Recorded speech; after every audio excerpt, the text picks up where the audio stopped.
Hey, Ben. I've Hey, been waiting for a long time. I've kind So of have pondered. I, for this moment. Yeah. I've kind of pondered how to ask this, but how does your view of transgender issues work when scientific anti-realism as a concept exists? You're going to have to explain that one. All right. So scientific anti-realism is the concept that when you see me, you see, my skin, my hands, everything about me, but you do not see my cells. You do not see my atoms. You do not see the things that make up the things. They are just physical. So there is no really true way to prove, other than by hitting me, obviously, that I am right here, if it is only us two talking. So therefore, this would apply to any gendering things, including intersex, which can have an XX or XY chromosome and have androgen or estrogen insensitivity. So I just need you to narrow this down. Is yeah, the argument what that I'm things trying... that we don't understand the nature of things because we don't have microscopes, and therefore we can't determine sex? I would like to narrow it down to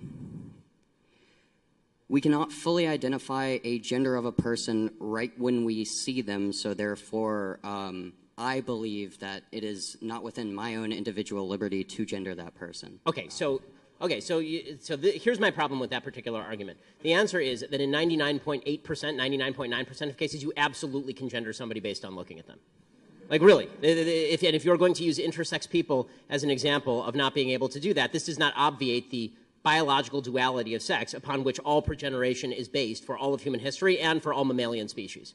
So intersex people do not invalidate the concept of sex as a generality.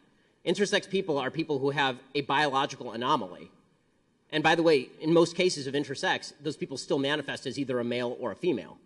So the idea that intersex exists does not invalidate the idea that there is a male and that there is a female, or that in nearly all cases, I can tell the difference between a male and a female. Again, I'm not saying, by the way, that if you can show me your chromosomal charts that you are actually not a male, when I say that you're a male, that I should stick with that biological objective standard. Like my perception of you, in other words, is subject to my correct enunciation of an objective standard.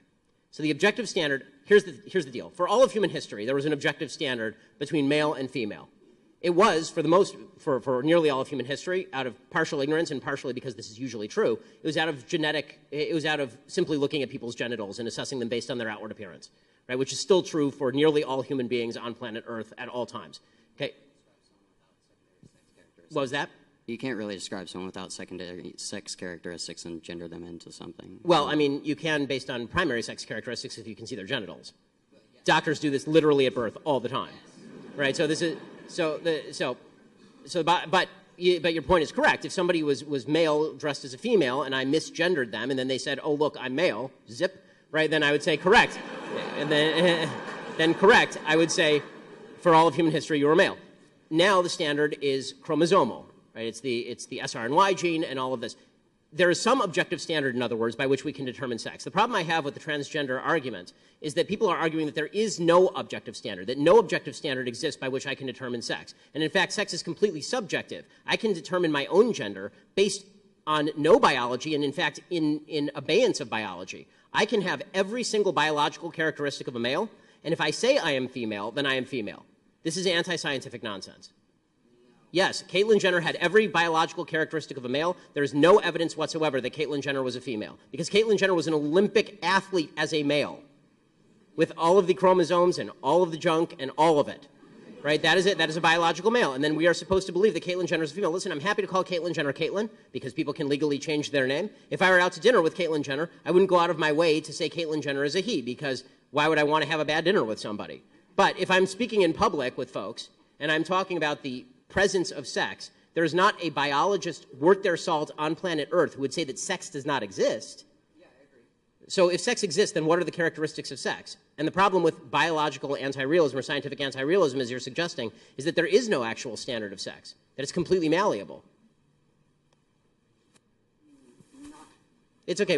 Sorry, do you have a quick response? I don't want to cut you off. I'm not saying that sex is malleable. I'm saying there is male and female biologically. That is true, yes. Right. But I'm saying that gender is a spectrum. I'm saying that there is at least male, female, and non-binary because of this strange. And what I'm saying is that there's a word game that goes on when people discuss gender. Because if we are talking about certain characteristics to which we attribute to masculine or feminine, if you want to say that there's a genetic male with feminine characteristics, we're fine. That's a male with feminine characteristics. Fine. That's fine. I mean, okay. So you're a man with feminine characteristics. That's cool. Who cares? Okay, but that doesn't make you a woman.